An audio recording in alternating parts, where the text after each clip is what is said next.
অক্ষয় চায়নাকে অক্ষয় China বলে, কাশ্মীরের ভিতরে আছে না। আমি যেখান থেকে শুরু করছি সেটা এটা আমরা সকলেই চিনি। ফরাসি দার্শনিক এবং গণিতবিদ রনে দেকার্ত 17শ শতাব্দীর মাঝামাঝি মারা গেছেন উনি, 1750 থেকে 1650 থেকে, এটা হলো 17শ শতাব্দীর মাঝামাঝি।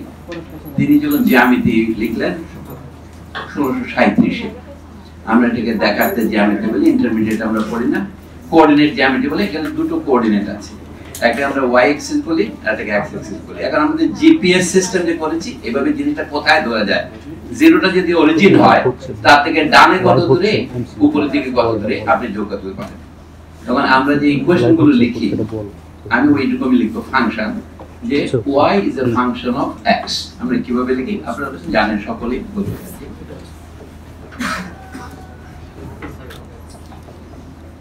সিম্পল ইকুয়েশন, এটা ইকুয়েশন আমি একটু লিখতে জানি না, আপনারা এটা বুঝে নেবেন যে এখানে আমরা ইকুয়েশন লিখছি। তো এইটাকে আমরা একটা বলি জেনারেল ফাংশন, অর্থাৎ x বদলালে y বদলাবে। কিভাবে বদলাবে সেটা বলি না। যদি লিখতাম y = 2x অথবা y = 2x², তাহলে দেখেন যে x টা হলো ইন্ডিপেন্ডেন্ট ভেরিয়েবল, এটা পরেরটা ডিপেন্ডেন্ট ভেরিয়েবল। এটা স্বাধীন, এটা তার উপর নির্ভরশীল। আমরা বলি না ইন্ডিপেন্ডেন্ট কান্ট্রি, আমরা তো ইন্ডিপেন্ডেন্ট নাই, আমরা ইন্ডিপেন্ডেন্ট। তো এই কথাটাই ব্যবহার করছি কি জন্য, এই যে একটি চিত্র মানে একটা কাপড়, তাতে উপরের দিক থেকে আছে, এটাকে আমরা বাংলায় বলি, সকলেই জানেন কিন্তু টানা। যারা তাঁতিদের ঘর পর্যন্ত তাঁতের মধ্যে একটা সুতার টানা হয়, আর পাশাপাশি যখন সুতা দেয় এটাকে বলে পোড়েন। তা আমরা বলি না টাকা পয়সার বড় অভাব, আমার টানা পোড়েনে আছে। এই টানা পোড়েন দিয়ে কিন্তু কাপড় তৈরি হয়। কাপড়কে আমরা কি বলি? Textile industry, text. আমরা এক পাতা লিখি, এটাও টেক্সট। কিভাবে লিখি? অক্ষর দিয়ে বোনা হয়, সেটা আবার লাইন হয়। চীনারা হয়তো উপর থেকে নিচে লিখবে, আমরা বাম থেকে ডানে লিখি, উর্দুওয়ালারা ডান থেকে বামে লেখে। এগুলি কনভেনশন, অর্থাৎ ওই সম্প্রদায় বা জাতির লোকেরা যদি একমত হয় এইভাবে লিখবো, অন্যরাও যদি সেটা বোঝে, তাহলে সেটা একটা টেক্সট হয়। টেক্সট কথাটা যদি আমরা বুঝি তাহলে আমাদের পক্ষে জিনিসটা সহজ হয়। টেক্সটের বাংলা হচ্ছে বয়ান। এটা কাপড়কে আমরা বুনি, বুনন করি, এটাতে বয়ান হয়।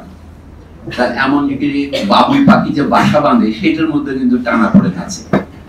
একটা খড় আরেকটা খড় গেঁথে সেটা একটা জাল তৈরি করে, ওই জালটা টেক্সট। কোনটা জটিল, কোনটা সরল। আমি একটু সরল টেক্সটের কথা, একটা গামছা যখন আমরা বানাই, দেখেন গামছা শব্দটা লক্ষ্য করেন, গামোছা, এটাকে বুঝছেন, গামোছা বলি না, গামছা বলি। একটা শব্দ কিন্তু তৈরি হলো। গামছা একটা কাজ, এখন কাপড় খণ্ডের একটা বস্ত্র খণ্ডের নাম হলো গামছা। এরকম আরো বহু শব্দ যেগুলো অর্থ আমি জানি না। আমাদের তোয়ালে শব্দটা খেয়াল করেছেন, ইংরেজি টয়লেট এসে তার কোথাও মিল আছে যেন মনে হয়। মেয়েদের প্রসাধনের রূপকে টয়লেট বলা হয়, কিন্তু এখন টয়লেট বলতে আমরা শব্দের অর্থ আস্তে বদলাতে থাকে। তা আমার বিষয়বস্তু হচ্ছে ভাষা।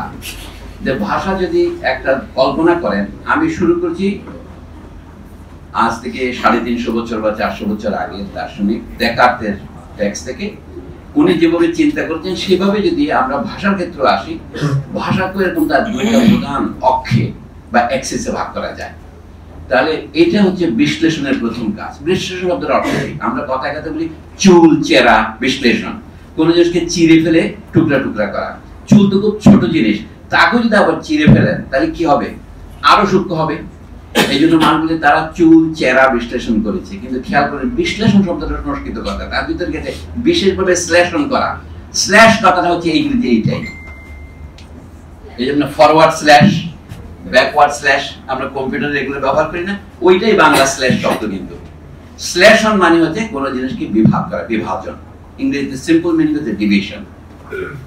তাহলে বিশ্লেষণ মানে বিভাগ করা। আমরা জিনিসকে যত শত খণ্ড ক্ষুদ্র করি তত তার ভিতরের প্রকৃতি জানি। এই জন্য মানুষ আগে যেটাকে মলিকুল বলতো সেটাকে ভাঙা অ্যাটম বানিয়েছে।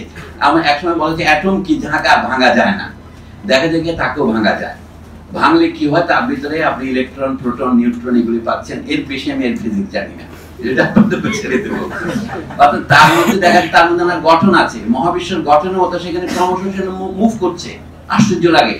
এই জন্য আমরা অ্যাটমের যে চিত্র আঁকি, আমরা অনেকগুলো মানে বৃত্তাকার অথবা উপবৃত্তাকার ঘূর্ণনের পথ থাকে। এটা ঘোরে কেন, এটা চিন্তা করার বিষয়। এটা সরল রেখা ক্রমশ অগ্রসর হয় না। এবং মহাবিশ্বে যত গ্রহ তারকার কথা আমরা জানি সবার ঘূর্ণনের পথ হয় বৃত্তাকার অথবা উপবৃত্তাকার বা পরাবৃত্তাকার। সেটা কিন্তু সরলভাবে অনন্ত পথে এগিয়ে যাচ্ছে না। দিনের বেলা আমরা কাজ করি, রাতের বেলা ঘুমাই, আমাদের জীবনের মধ্যে বৃত্ত আছে। এই জন্য আমরা যা করে জীবন যাপন করি তাকে বৃত্তি বলে। বৃত্তি মানে শুধু ছাত্রদের টাকা দিয়ে যে বৃত্তি দেন সেটা নয়। আপনি কোন ব্যবসা অবলম্বন করেন জীবনে, আপনার বৃত্তি কি, যেটা বারবার পুনরাবৃত্তি করবেন। বৃত্তির মধ্যে আবৃত্তি, আবৃত্তি থেকে পুনরাবৃত্তি। তো ভাষা যদি আমরা তো কথা বলি সবাই, তাহলে ভাষা জিনিসটা কি? ভাষা মানে লেখা আবিষ্কারের আগে বহু বছর ধরে মানুষ ভাষা বলেছে, এ বিষয়ে কোনো সন্দেহ নেই। তাহলে মানুষের এই যে ভাষা ব্যবহারের ক্ষমতা সেটা কিভাবে কাজ করে? ভাষা কতগুলি আওয়াজ, তার সাথে একটা আমরা কথা যোগ করেছি, যে সেই আওয়াজ, চিৎকারকে ভাষা বলা যাবে না, সেটি হবে তাতে অর্থ থাকতে হবে। এই জন্য আমরা অর্থপূর্ণ আওয়াজকেই ভাষা বলা হয়। তাহলে অর্থপূর্ণতা কি করে হয়? আমার আজকের বক্তৃতার বিষয় হচ্ছে সেইটাই। ভাষা মানে হচ্ছে সেই আওয়াজ যা অর্থ উৎপাদন করে। অর্থ উৎপাদন করতে হলে তার মধ্যে একজনের শৃঙ্খলা, বিন্যাস দরকার হয়, যেটাকে আমরা বলবে কি অর্ডার ইংরেজিতে বললে। আমাকে কিছুটা ইংরেজি বাংলা মিশিয়ে বলতে হবে, কিন্তু এগুলি বাংলাতেও বলা যায়। আমি যে রূপক এবং লকার দুটো শব্দ নিয়েছি, এগুলি প্রাচীন সংস্কৃত ব্যাকরণে আছে। এগুলিকে সাধারণত অলংকার। অলংকার কিন্তু বহু রকমের আছে, 36 রকমের অলংকার আছে, কিন্তু তার থেকে এই দুটোকে আমি বেছে নিলাম কেন? আমরা যখন বলি টু ডাইমেনশনাল অর্থাৎ সাদা কালো, আমি আলোচনাটা করছি সাদা কালোতে। এতে যদি আপনি আরো রং দিতে চান, আরো নানা ডাইমেনশন করা যাবে। আমার হলো টু ডাইমেনশনাল স্পেস, একটা হলো দৈর্ঘ্য আর হলো প্রস্থ। আমরা দৈর্ঘ্য যেটা বলে টানা, এখানে দেখা যায় এখানে আমি কোন শব্দটা ব্যবহার করব, কোন শব্দটা ব্যবহার করব না।